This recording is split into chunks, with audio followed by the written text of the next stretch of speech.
education of Rohan and for bright future of children, Mass offered by K. Srikant and Nilima. For the salvation and bright future of Srihari and Narendra and good health of Srinu and Kumari, Mass offered by Srinu and Kumari. For the souls of Pudota Antaya, Shauraya, Shauramma, Garlapati, Chinnaya, Antonamma, Samineni Arulraj, and all of the souls, Mass offered by family.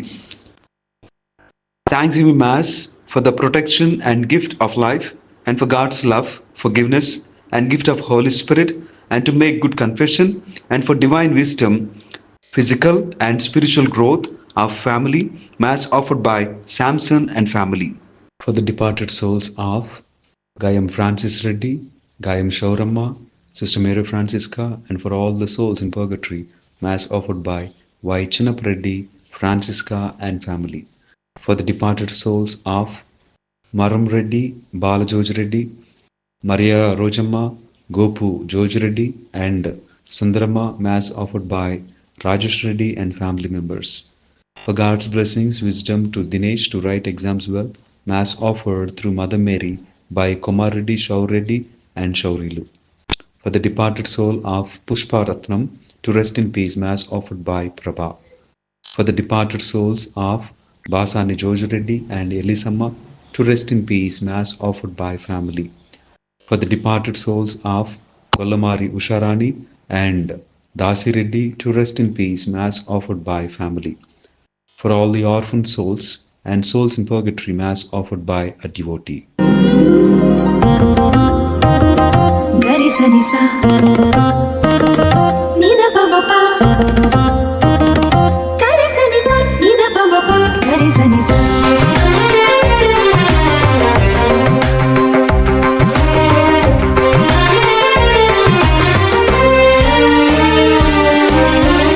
యాజకులారా ప్రభు సేవకులారా, యాజకులారా ప్రభు సేవకులారా, దైవజనులారా విశ్వాసులారా, దైవజనులారా విశ్వాసులారా, తరలిరండి చేరరండి, తరలిరండి చేరరండి, కడరా భోజన స్మరణ బలికి, కడరా భోజన స్మరణ బలికి స్వాగతం పవని పగ సుస్వాగతం సని పవగ స్వాగతం భగవద ఘన స్వాగతం పని గరి సా స్వాగతం స్వాగతం సుస్వాగతం సుస్వాగతం. స్వాగతం. దేవుడు చేసినటువంటి అనేక మేలులకు కృతజ్ఞతాస్తుతులను చెల్లిస్తూ మనమందరము భక్తి శ్రద్ధలతో యొక్క దివ్య బలిపూజలో పాల్గొందాం. పితా పుత్ర పవిత్ర ఆత్మ నామమున ఆమేన్. మన ప్రభు అయిన యేసుక్రీస్తు కృప, సర్వేశ్వరుని ప్రేమ, పవిత్ర ఆత్మ సహవాసము మీ అందరితో ఉండునుగాక. మీ ఆత్మతోనూ ఉందురుగాక. ప్రేమైనటువంటి దేవుని బిడ్డలారా, ఈ యొక్క పరమ పవిత్ర విందును యోగరీతిగా కొనియాడు నిమిత్తము మన జీవితంలో చేసినటువంటి పాపములను తప్పిదములను దేవుని సన్నిధిలో ఒప్పుకుంటూ పాపమన్నింపును క్షమాపణను అడిగిపెట్టుకుందాం.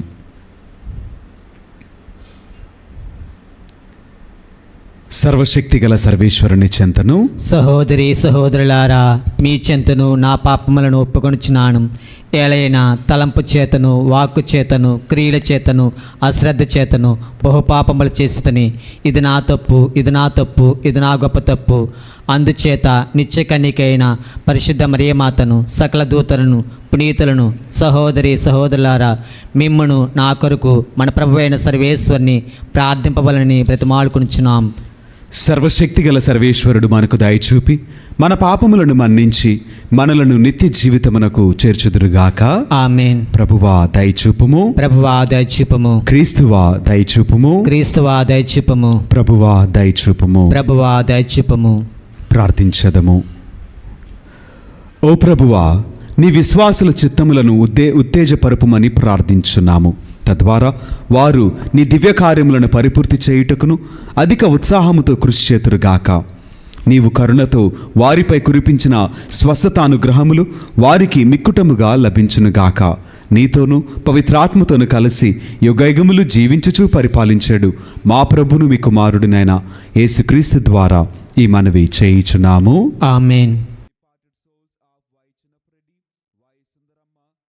మొదటి పట్టణము యోహాను రాసిన దర్శన గ్రంథము 20వ అధ్యాయము 1వ వచనం నుంచి 4వ వచనం వరకు, మరియు 11వ వచనము, మరియు 21వ అధ్యాయము 2వ వచనం. అంతటి దివి నుండి అవతరించుచున్న ఒక దేవదూతను నేను కనుగొంటిని.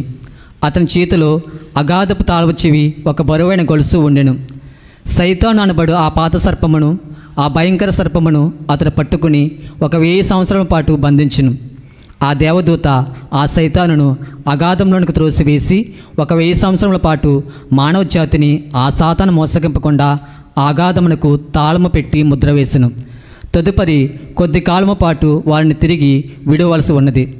పిమ్మట సింహాసనాసనులను అటు నేను చూచితిని. తీర్పు తీర్చే అధికారము వారికి ఇయ్యబడును. యేసుకు దేవుని వాక్కుకు సాక్షులుగా సచేతనం గావింపబడిన వ్యక్తుల ఆత్మలను కూడా నేను అటు చూచితిని. ఆ మృగమును దాని విగ్రహమును వారు పూజింపలేదు. ఆ మృగసింహం కూడా వారు తమ నిధులపై చేతులపై వేయించుకొనలేదు. వారు క్రీస్తుతో పాటు ప్రభువులుగా 1000 సంవత్సరములు జీవించి పరిపాలించిరి. అప్పుడు ఒక గొప్ప తెల్లని సింహాసనము, దానిపై ఆసీనుడైన ఒక వ్యక్తిని నేను కనుగొంటిని. దివి భువి ఆయన సమక్షం నుండి పారిపోయినవి, వాటికి స్థానము లేకుండెను.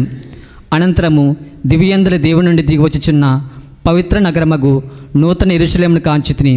ఆమె తన భర్తను చేరబోవుటకు వస్త్రధారము అణుచుకుని సిద్ధపడిన వధువు వలె ఉండెను. ఇది ప్రభువు వాక్కు. సర్వేశ్వరునికి వందనములు.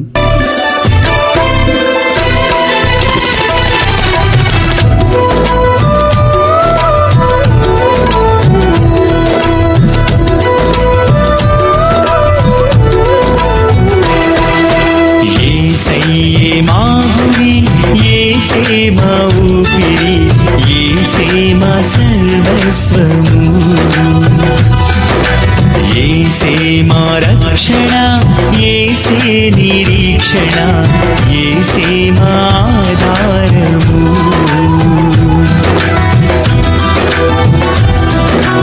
యేసయ్యే మా గురి, యేసే మా ఊపిరి, యేసే మా సర్వస్వము, యేసే మా రక్షణ, యేసే నిరీక్షణ, యేసే మా ఆధారము. యేసయ్యా, యేసయ్యా, యేసయ్యా, మా మెస్సయ్యా, యేసయ్యా, యేసయ్యా, యేసయ్యా, మా మెస్సయ్యా. ప్రభువు మీతో ఉండనుగాక. మీ ఆత్మతోనూ ఉందురుగాక. పునీత లూకా గారు వ్రాసిన సువిశేషంలోని భాగము ప్రభువా మీకు మహిమ కలుగునుగాక. 21వ అధ్యాయము, పరిశుద్ధ వచనములు 29 నుండి 33 వరకు వాక్యము. ఆయన వారికి ఒక ఉపమానమును చెప్పెను. అంజూరపు వృక్షమును తదితర వృక్షములను చూడుడు. అవి చిగురు తొడుగుట చూచినప్పుడు వసంతకాలము సమీపించినదని తెలుసుకొందురు. అట్లే ఇవి అన్నీ సంభవించుట మీరు చూచినప్పుడు దైవరాజ్యము సమీపించినదని తెలుసుకొనుడు. ఇవి అన్నీ జరుగునంత వరకును ఈ తరము గతింపదని మీతో నిశ్చయముగా చెప్పుచున్నాను. భూమి ఆకాశములు గతించిపోవును, కానీ నా మాటలు ఎన్నటికి గతించిపోవు అని పలికెను. ఇది క్రీస్తుని సువిశేషము. క్రీస్తువా మీకు స్తుతి కలుగునుగాక. Praise the Lord. Praise the Lord. Hallelujah. Hallelujah. దేవునికి మహిమ కలుగునుగాక. ఆమేన్. దేవుడు మనలను దీవించునుగాక. ఆమేన్. ప్రేమైనటువంటి దేవుని బిడ్డలారా, ఈనాటి యొక్క వాక్యములో యేసయ్య చెప్పుచున్నారు కదా, ఇవి అన్నీ జరుగునంత వరకు ఈ తరము గతింపదని మీతో నిశ్చయముగా చెప్పుచున్నాను. అంటే యేసయ్య ఈ మాట చెప్పారనంటే అర్థమేంటి అంటే ఆ మాట తప్పక జరిగి తీరును. ఆ మాటల్లో నమ్మకపోవటము, మార్చి మరలా చెప్పటము, మరలా యేసుక్రీస్తు వారు తన మాట మార్చుకుంటారని అనటము అనేటువంటివి లేవు. ఒకసారి దేవుడు మాట ఇచ్చాడు అనంటే ఆ మాట ప్రకారమే జరిగిద్ది. అందుకనే యేసయ్యని వాగ్దాన పరిపూర్ణుడు అని మనము పిలుస్తూ ఉంటాం, సంబోధిస్తూ ఉంటాం. అంటే దేవుడు మాట ఇచ్చాడనంటే ఆ మాట ఎంత ఉన్నతమైంది అనంటే అది తప్పక ఫలించును. ఆ మాట జీవము కలిగినటువంటిది. అది నిర్జీవమైనటువంటి మాటలు కాదు, మనుషులు మాట్లాడే మాటలు కాదు. మాట ఇచ్చి తప్పుకోవటానికి ఆయన మనుషుడు కాదు, నరమాత్రుడు కాదు. ఆయన సర్వసృష్టికర్త అయినటువంటి దేవుడు, సజీవుడైనటువంటి దేవుడు. ఆయన మాట ఇచ్చాడనంటే ఆ మాట తప్పక నెరవేరును. అది నెరవేరకుండగా ఆపగలిగిన మనుషుడు, ఆపగలిగిన శక్తి, ఆపగలిగిన స్థితిగతులు ఏది కూడా లేవు అని మనము తెలుసుకోవాలి. మనందరికీ తెలుసు మనుషులు ఎటువంటి మాటలు మాట్లాడతారనంటే కళ్ళబొల్లి మాటలు, మాయ చేసేటువంటి మాటలు, అపోహలు సృష్టించేటువంటి మాటలు, లేనిది ఉన్నట్లుగా కల్పితమైనటువంటి మాటలు మాట్లాడటం మనం వింటూనే ఉన్నాం. ఉదాహరణకి ఒక మనుషుడు నిజం మాట్లాడకుండా నిజాన్ని దాచిపెట్టడానికి ఎన్ని అబద్ధాలు సృష్టిస్తాడంటే, ఇదిగో నేను చాలా పని ఒత్తిడిలో ఉన్నా, తీరిక లేకుండా ఉన్నా అని చెప్తాడు. Very good. ఒక మనుషుడు అంటాడు కదా, రావాలనుకున్నా కానీ దారిలోనే మరొక పని పడింది అందుకని ఆగిపోయా. మరొక మనుషుడు అంటాడు కదా, ఇవ్వాలనుకున్నా కానీ ఇచ్చే సమయంలోనే ఇప్పుడే నా తెలిసిన వాళ్ళు అడిగితే వాళ్ళకి ఇప్పుడే ఇచ్చే డబ్బులు అని అంటాడు. అంటే తప్పించుకోవటానికి ఒకటి కాదండి, 100 రకాలైనటువంటి కల్పిత మాటలు మాట్లాడతారు. అయితే ఆ మాటల్లో నిజాయితీ ఉందా? ఆ మాటలలో సత్యం ఉన్నదా? ఆ మాటల్లో జీవం కలిగినవా అంటే కాదు, కానే కాదు. ఒకసారి నేను యూట్యూబ్లో చూశాను, ఒక ఇద్దరు స్నేహితులు అనుకుంటారు కదా, ఈరోజు సాయంత్రము మనము కలుద్దాము, రెస్టారెంట్కి వెళ్ళి చక్కగా మంచి భోజనం చేద్దాము అని ఇద్దరు అనుకుంటారు. అయితే ఒక మనుషుడు వచ్చేసేమో హైదరాబాద్లో ఉంటాడు, మరొక అతనేమో వైజాగ్లో ఉంటాడు. వీళ్ళిద్దరు అనుకుంటారు మనము విజయవాడలో కలుద్దాము, సెంటర్ కదా అని అనుకుంటాడు. అయితే వీళ్ళు పొద్దున 7 గంటలకు మాట్లాడుకున్నారు. అయితే ఎన్ని గంటలకు స్టార్ట్ అవుతున్నావు అంటే, హైదరాబాద్లో ఉన్న వ్యక్తి అన్నాడు కదా, నేను కరెక్ట్గా 9 o'clock నేను బస్ బుక్ చేసుకున్నాను, 9 o'clock నేను షార్ప్గా స్టార్ట్ అవుతున్నాను, సాయంత్రము 5 గంటల కాలం నేను విజయవాడ వచ్చేస్తాను అన్నాడు. మరొక వ్యక్తి వైజాగ్లో ఉన్న వ్యక్తి అన్నాడు కదా, నేను కూడా 9 గంటలకు ట్రైన్ బుక్ చేసుకున్నా, అది కూడా సేమ్ 5:05 కల్లా విజయవాడ వచ్చేస్తుంది, అనుకున్నట్లుగా 6 గంటలకి మనము హోటల్లో కలుద్దాం అని అన్నాడు. సరే, మరలా 12 గంటలకి ఇద్దరు ఫోన్ చేసుకున్నారు. ఒక వ్యక్తి అన్నాడు కదా, నేను రాజమండ్రి వచ్చేసా అన్నాడు. ఈయన అన్నాడు కదా, నేను సూర్యాపేట వరకు వచ్చేసా అన్నాడు ఈయన. సాయంత్రము 5 అయింది. 5 అయినప్పుడు ఈ వ్యక్తి అన్నాడు కదా, ఎక్కడున్నావు అంటే, నేను విజయవాడ వచ్చేసా, ఒక 5 నిమిషాలు విజయవాడ వస్తానన్నాడు హైదరాబాద్ నుంచే వ్యక్తి. అతను అన్నాడు కదా వైజాగ్ నుంచి వ్యక్తి, ఇదిగో నేను విజయవాడ బయటే ఉన్నా, నాది కూడా అంతే, ఒక 10 నిమిషాలు వచ్చేస్తా అన్నాడు. సాయంత్రము 6 అవ్వనే అయింది. అయితే మళ్ళీ ఫోన్ మాట్లాడుకొని అడిగారు కదా, నువ్వు హోటల్కి వచ్చేసావంటే, ఓ నేను రాలేకపోయాను, నాకు చిన్న పని పడింది, అనుకోని పని చివరిలో వచ్చేసి నేను మళ్ళీ తిరిగి వెనక్కి వెళ్ళిపోతున్నా అని అన్నాడు. అతను అన్నాడు కదా, నువ్వెక్కడి దాకా వచ్చావనంటే, నాకు కూడా అదే జరిగింది, మా బాస్ కాల్ చేశాడు, నువ్వు తిరిగి వెంటనే రావాలి అని అంటే, నేను మళ్ళీ బయలుదేరేసి వెంటనే ఆఫీస్కి 7 o'clock కల్లా వెళ్ళిపోవాలి, అర్జెంట్ మీటింగ్ ఉంది 7 o'clock మా బాస్ తోటి, అందుకని హైదరాబాద్ వెళ్ళిపోతున్నా అని చెప్పేసి అని తను చెప్పాడు. ఇప్పుడు ఈ మాటల్లో నిజమెంత? ఈ మాటల్లో సత్యమెంత? అంటే వాళ్ళు ఉన్న స్థలంలోనే ఉన్నారు, వాళ్ళు అక్కడి నుంచి ఒక అడుగు కూడా ముందుకు వేలా, వాళ్ళ పనిపాట్లు అక్కడే ఉండిపోయారు, వాళ్ళు ఉద్యోగానికి వెళ్ళిపోయారు. కానీ మాట్లాడిన ఏంటి అని అంటే, నేను ట్రైన్ బుక్ చేసేసా, నేను బస్కి వచ్చేస్తున్నా, సూర్యాపేట వరకు వచ్చా, రాజమండ్రి వరకు వచ్చా, 10 నిమిషాల్లో విజయవాడ వస్తా అని ఇద్దరు చెప్పారు. కానీ అదే వ్యక్తులు మరలా అంటున్నారు కదా, 7 గంటలకి నాకు బాస్తో మీటింగ్ ఉంది అందుకని రాలేకపోయా. మరి సూర్యాపేట వరకు వచ్చింది, ఏలూరు బయట వచ్చింది. అంటే ఈ లోకంలో మనుషులు ఇలానే ఉన్నారు.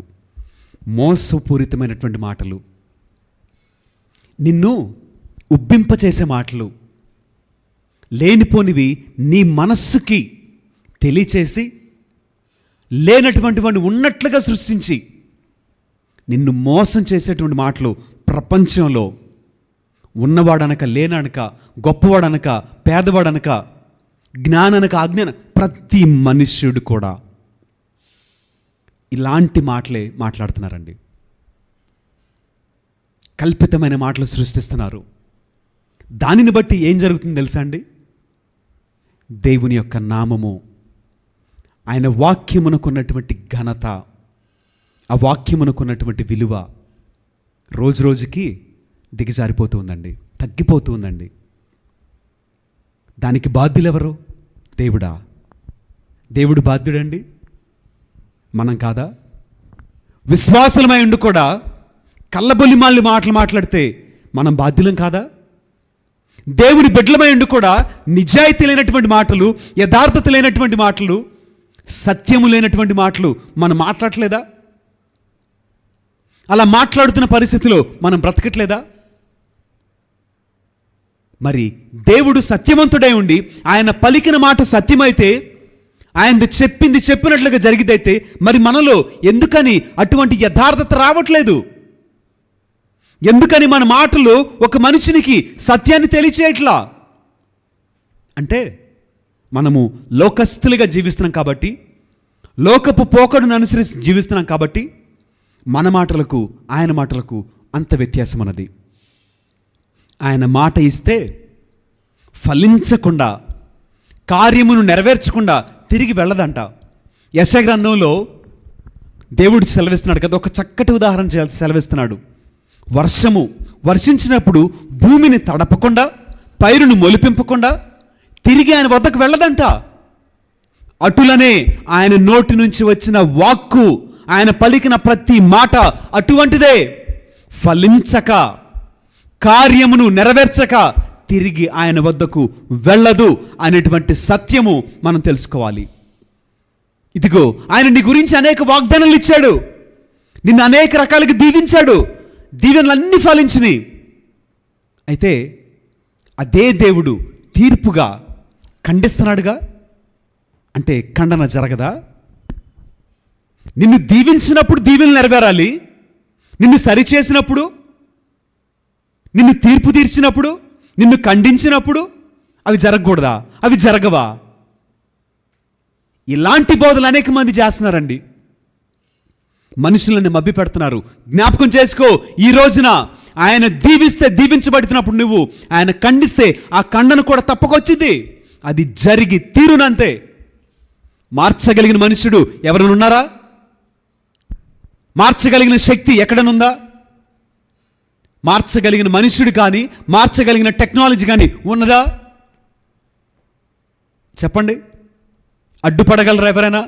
ఎవరు లేరు. అసంభవం. ఆయన ప్రేమను బట్టి ఎలా దీవించాడో, ఆయన కోపాన్ని బట్టి కూడా అలాంటి ఉగ్రతను ఆయన పలికి ఉన్నాడు. ఆ ఉగ్రత తప్పక నెరవేరును. కనుకనే వాక్యము సెలవిస్తుంది కదా, ఈ తరము గతించదు, నీవు నేను మనమందరం కూడా అనుభవిస్తాం, చూస్తాం అవన్నీ.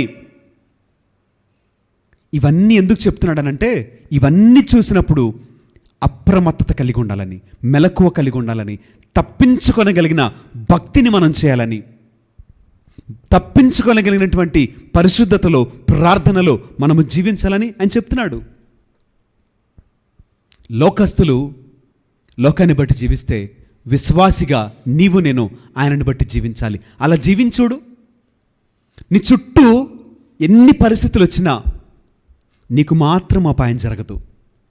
వాక్యం సెలవేస్తుంది కదండి, నీ కుడి తట్టు 1000 మంది పడినను, నీ ఎడమ తట్టు 10,000 మంది కూలినను అపాయము నీ చెంతకు రానివ్వని దేవుడాయన. అలా కాకుండా జరగదులే, ఆ మాట ఎప్పుడు జరగాలే అని నువ్వు అనుకొని నిమ్మకు నీరెత్తినట్టు ఉన్నావు అనుకో, ఉగ్రత ఉగ్రత వర్షము వలె మన పైకి వచ్చేసింది. తప్పించుకోలేమండి. తప్పించుకొనుట అసాధ్యము. ఈరోజు మనం చదువుకున్నటువంటి మొదటి పట్టణంలో కూడా ఇలాంటి మాటలే మనకు కనిపిస్తున్నాయండి. అయితే ఈ మొదటి పట్టణంలో సైతాను అనబడు ఆ ప్రాచీన సర్పమును, ఆ భయంకర సర్పమును అతడు పట్టుకొని 1000 సంవత్సరముల పాటు బంధించెను. ఆ దేవదూత ఆ సైతానును అగాధములకు తోసి 1000 సంవత్సరముల పాటు మానవ జాతిని ఆ సైతాను మోసగింపకుండా అగాధమునకు తాళము పెట్టి ముద్ర వేసెను. అంటే దేవుని మాట జరగదు అని మభ్యపెట్టేది ఎవరు? అపవాదే కదా, అపవాది సైన్యమే కదా, అపవాది ప్రకారము జీవించే మనుషులే కదా, అటువంటి బోధకులే కదా. అంటే దేవుడు రాబోతున్నాడు, ఉగ్రత రాబోతున్నది, పరిస్థితులు మారుతూ ఉన్నాయి, అకాల మరణాలు, కరువులు, యుద్ధాలు సంభవిస్తున్నాయి. ఇవన్నీ జరుగుతున్నప్పుడు కూడా ఇక్కడ నీవు అప్రమత్తంగా లేవనుకో, నీకేం కాదు అని చెప్తారు. చూసారా, ఇదే మోసం అంటే. ఈ మోసం చేసేది ఎవరు? అపవాది, అపవాది సైన్యం, అపవాదిని అనుసరించేటువంటి బోధకులు, అటువంటి విశ్వాసులు. అయితే వారందరిని దేవుడు ఏం చేయబోతున్నాడంట? బంధించి 1000 సంవత్సరముల పాటు ఆయన నిర్బంధించబోతున్నాడు. మోసము లేనటువంటి జీవితాన్ని మనము జీవించబోతున్నాం. అవ్వ ఆదామును ఉదాహరణ తీసుకుందామండి. దేవుడేమన్నాడు? ఈ పండును మాత్రం మీరు తినొద్దు అని చెప్పాడు. దేవుడేమో ఈ పండు తినొద్దని ఆజ్ఞయిస్తే అపవాది వచ్చి ఏం చేసింది? ఇది తినొచ్చు, ఏం కాదు, ఒక్కసారి తింటే ఏం కాదు, ఒక్కసారి తింటే మీకు ఏమీ జరగదు, మీరు ఎలా ఉన్నారో అలానే ఉంటారు, ఒకసారి తింటేనే కదా మీకు జ్ఞానం వచ్చేది, తెలివి వచ్చింది, మీరు దేవునంత స్థాయికి వెళ్తారు అని చెప్పి మాట్లాడటం మొదలుపెట్టింది. పెట్టేసరికి నిజమే కదా, దేవుడే అబద్ధం చెప్పాడు కదా, దేవుడు కఠినాత్ముడు కదా, మనల్ని నిర్బంధించాడు కదా, మనం సంతోషంగా ఉంటే దేవుడికి ఇష్టం లేదు కదా. కళ్ళబుల్లి మాటలు నమ్మేసినటువంటి స్త్రీ వెంటనే పండును అందుకుంది, తింది, తినిపించింది. సరిపోలా? అప్పుడు సంతృప్తికరంగా ఉన్నారు, ఆనందంగా ఉన్నారు. ఇప్పుడు లోకం కూడా అదేనండి. ఉన్నది ఉన్నట్లుగా మాట్లాడేవాడిని ప్రపంచం వ్యతిరేకించింది, నీతి నిజాయితీగా జీవించేవాడిని లోకము ద్వేషించింది, ఆయన బిడ్డగా జీవించేవాడిని లోకం వ్యతిరేకించింది, చిన్న చూపు చూసిద్ది, ఏం పర్వాలేదు. లోకము దాని వ్యామోహం గతించిపోయింది, కానీ ఆయనను బట్టి జీవించేవాడు నిత్య జీవియగును అని వాక్యము సెలవిస్తుంది. కనుక లోకము మోసపూరితమైనది, అందము మోసపూరితమైనది, ఈ లోకంలో ఉన్న సిరి సంపదలు మోసపూరితమైనవి, కానీ దేవుని వాక్యమే స్థిరముగా నిలుచును. కనుక వాక్యంను బట్టి జీవిద్దాం. దేవుడు మనలను దీవించునుగాక. ఆమేన్. అందుకో ప్రభు నా కానుక, అవనిలోన నాదు కోరిక. అందుకో ప్రభు నా కానుక, అవనిలోన నాదు కోరిక. పూజింతుమదిలో నిన్నిక, పూజింతుమదిలో నిన్నిక. జీవింతు నిత్యం నిన్ను విడువక, జీవింతు నిత్యం నిన్ను విడువక. నా సర్వం సకలము నీవెగా, నా జీవం ప్రాణము నీవెగా. నా సర్వం సకలము నీవెగా, నా జీవం ప్రాణము నీవెగా. నాలో నీవు, నీలో నేను, నాలో నీవు, నీలో నేను. ఫలింపవరము నీవుమా, ఫలింపవరము. సహోదరి సహోదరులారా, నేను మీరు నర్పించిన ఈ బలి సర్వశక్తి గల పితి అయిన సర్వేశ్వరునికి అంగీకారమగునట్లుగా ప్రార్థింపుము. ప్రభువు తన నామస్తే మహిమల కొరకును, మన ప్రయోజనం కొరకును, తన పవిత్ర శ్రీసభ ప్రయోజనం కొరకును మీ కరముల ద్వారా ఈ బలిని స్వీకరింతురుగాక. ఓ ప్రభువా, నీ పవిత్ర ఆదేశమును అనుసరించి నీ నామమునకు అంకితము చేయు ఈ విశుద్ధ అర్పణములను దయతో అంగీకరింపుము. మేము మీ ప్రేమకు పాత్రులమై నీ చిత్తానుసారము జీవించినట్లు కరుణింపుము. మా ప్రభువైన క్రీస్తు ద్వారా ఈ మనవి చేయుచున్నాము. ఆమేన్. ప్రభువు మీతో ఉండునుగాక. మీ ఆత్మతోను ఉందురుగాక. మీ మనస్సులను ఉన్నతమునకు త్రిప్పుము. ప్రభు వైపు త్రిప్పియున్నాము. మన దేవుడైన ప్రభువునకు కృతజ్ఞత తెలుపుదాము. కృతజ్ఞత తెలుపుట యుక్తము న్యాయము. ప్రభువైన దేవా, పావన పిత, సర్వశక్తిగల నిత్య సర్వేశ్వర, మేము ఎల్లప్పుడూ నీ ఎచ్చుటను మీకు కృతజ్ఞతా వందనములు చెల్లించుట యుక్తము, న్యాయము, ధర్మము, రక్షణదాయకము.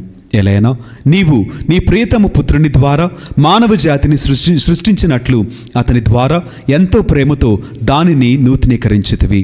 కావున సమస్త సృష్టి నిన్ను సేవించుట యుక్తము. విమోచింపబడిన వారు నిన్ను స్తుతించుట సముచితము. నీ పునీతులందరూ ఏక హృదయముతో నీకు వందనములు అర్పించుట ధర్మము. కావున మేము కూడా సకల దూతలతో ఏకమై ఆనందముతో నిన్ను స్తుతించుట ఎట్లనగా, దళాధిపతి అయిన సర్వేశ్వరుడు పవిత్రుడు పవిత్రుడు పవిత్రుడు, పరలోకమును భూలోకమును మీ మహిమతో నిండినవి. మహోన్నతమున హోసానా. ప్రభు నామమున వేంచేవారు ధన్యులు. మహోన్నతమున హోసానా. ఓ ప్రభువా, నీవు నిక్కముగా పవిత్రుడవు. సర్వ పవిత్రతకు ఊటయు నీవే.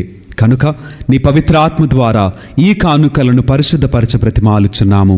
ఈ విధమున ఇవి మా కొరకు మా ప్రభువైన యేసు క్రీస్తు శరీర రక్తములు అగునుగాక.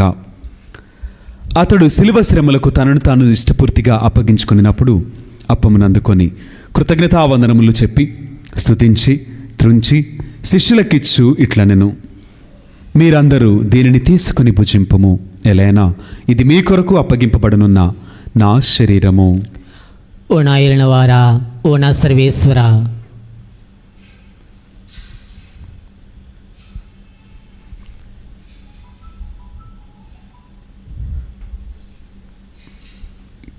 ఆ విధముగానే భోజనానంతరము పాత్రమునందుకొని మరలా మీకు కృతజ్ఞతావందనములు చెప్పి స్తుతించి శిష్యులకిచ్చు ఇట్లనెను, మీరందరూ దీనిని తీసుకుని దీని నుండి పానము చేయము. ఎలైనా ఇది నూతన నిత్య నిబంధన యొక్క నా రక్తపు పాత్రము.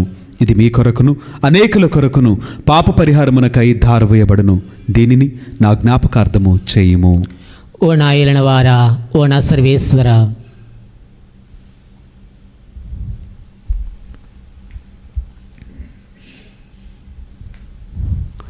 ఇది విశ్వాస రహస్యము. ప్రభువా, మేము మీ మరణమును ప్రకటించుదుము, మీ ఉత్థానమును చాటుదము, మీరు మరలా వచ్చే వరకు వేచియుందుము. కనుక తండ్రి, క్రీస్తు మరణమును ఉత్థానమును స్మరించుచు జీవమునొసుగు ఈ అప్పమును రక్షణ పాత్రమును మీకు సమర్పించున్నాము. మీ సముఖమున నిలిచి మీకు పరిచర్య చేయుటకు మమ్ము పాత్రులుగా చేసినందుకు మీకు వందనములు తెలుపుచున్నాము. క్రీస్తు శరీర రక్తములందు పాలువరమగు మమ్ము పవిత్రాత్మ ద్వారా ఐక్యపరచమని బ్రతిమాలుచున్నాము. ఓ ప్రభువా, ప్రపంచమందంతట వ్యాపించి ఉన్న మీ శ్రీ సభను జ్ఞాపకముంచుకొనుము. మా ఫ్రాన్సిస్ జగద్గురువును, మా జయరావు పీఠాధిపతిని, గురువులందరితో పాటు మమ్మును మీ ప్రేమయందు పరిపూర్ణను చేయుము. ఉత్థానమగుదుమైన నమ్మికతో చనిపోయిన మా సహోదరి సహోదరులను, మీ కనికరమందు చనిపోయిన వారినందరినీ జ్ఞాపకముంచుకొనుము. వారిని మీ దివ్య ప్రకాశములనికి చేర్చుకొనుము. మా అందరిపై దయచూపి దేవుని కన్య తెలుగు మరేమాతతోనూ పునీత అపోస్తలులతోనూ ఆది నుండి మీకు సేవ చేసిన పుణ్యాత్ములందరితోనూ మాకు నిత్య జీవితముల భాగమును దయచేయము. అప్పుడు వారితో కలిసి మేము మీ కుమారుడు యేసు క్రీస్తు ద్వారా మిమ్మల్ని స్తుతించి మహిమపరచదము.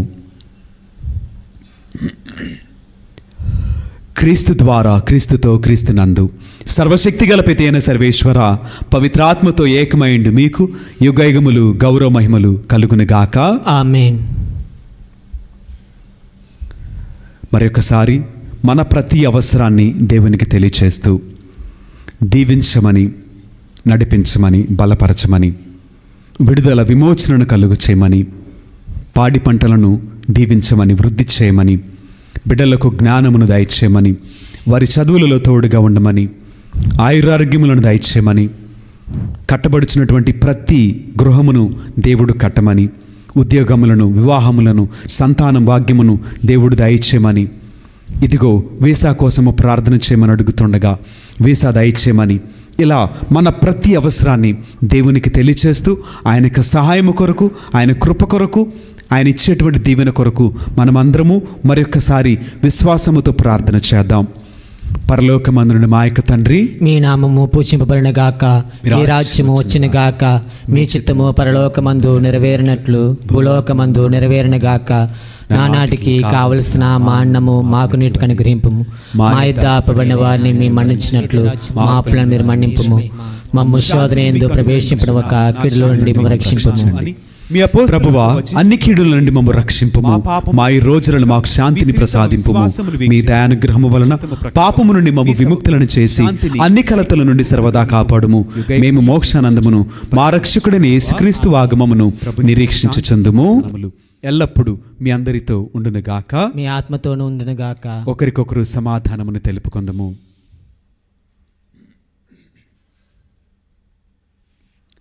సర్వేశ్వరుని గొర్రెపిల్ల, లోక పాపములను పరిహరించే ప్రభువా మాకు దయచూపము. సర్వేశ్వరుని గొర్రెపిల్ల, లోక పాపములను పరిహరించే ప్రభువా మాకు దయచూపము.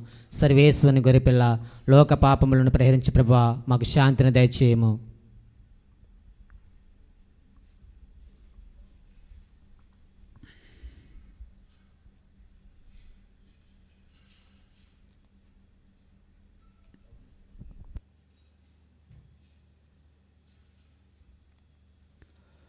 ఇదిగో సర్వేశ్వరుని దివ్య గొర్రెపిల్ల, ఇదిగో లోకము యొక్క పాపములను పరిహరించిన క్రీస్తు ప్రభువు. ఈ ప్రేమ విందుకు పిలువబడిన మనమందరము ధన్యులము. ప్రభువా, మీరు నా ఇంట ప్రవేశించుటకు నేను పాత్రను కాను, కానీ మీరొక్క మాట పలికిన నా ఆత్మ స్వస్థత పొందును.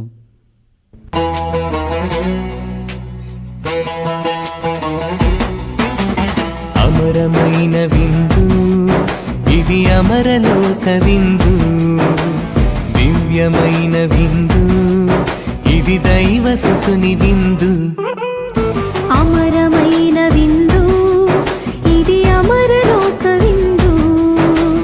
దివ్యమైన విందు ఇది, దైవసుతుని విందు. మధురమైన విందు ఇది, మరపురాని విందు. మధురమైన విందు ఇది, మరపురాని విందు. స్వస్థపరచును, శక్తినిచ్చును, ముక్తినొసగును ఈ విందు. స్వస్థపరచును, శక్తినిచ్చును, ముక్తినొసగును ఈ విందు.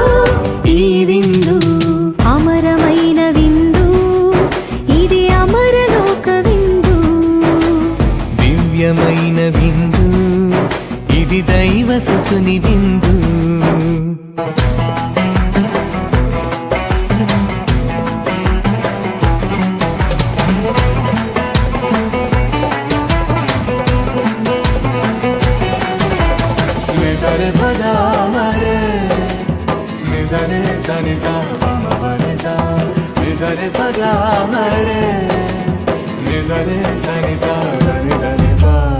ద్రాక్షావల్లిని నేనే, మీరు నాకు రెమ్మలు. నేను లేక మీరు ఫలింపజాలరు.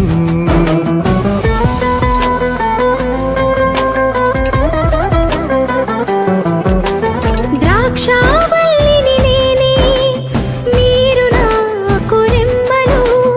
నేను లేక మీరు ఫలింపజాలరు. నాతో ఉంటే మీరు నిత్యము జీవింతురు. నాతో ఉంటే మీరు నిత్యము జీవింతురు. అని ప్రేమతో పలికిన ప్రభుని ప్రేమ విందు. అని ప్రేమతో పలికిన ప్రభుని ప్రేమ విందు.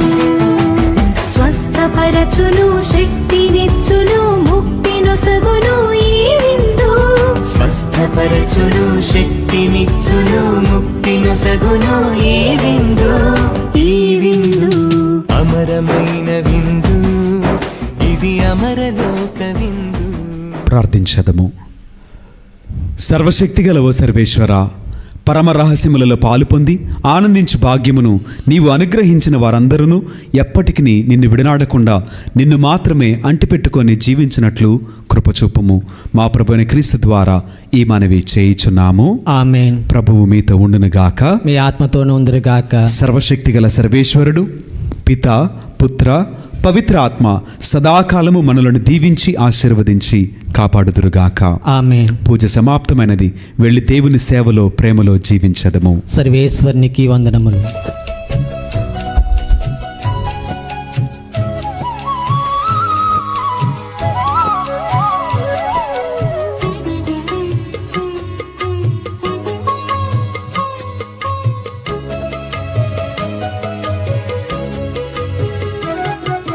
సద్గుణరాశి ఓ మరియ తల్లి, సన్నుతించెదం సదా నిన్ను పొగడెదం. సద్గుణరాశి ఓ మరియ తల్లి, సన్నుతించెదం సదా నిన్ను పొగడెదం. అమ్మా అమ్మా మరియా, అమ్మా అమ్మా మాతా, అమ్మా అమ్మా మరియా, అమ్మా అమ్మా మాతా. సద్గుణరాశి ఓ మరియ తల్లి, సన్నుతించెదం సదా నిన్ను పొగడెదం.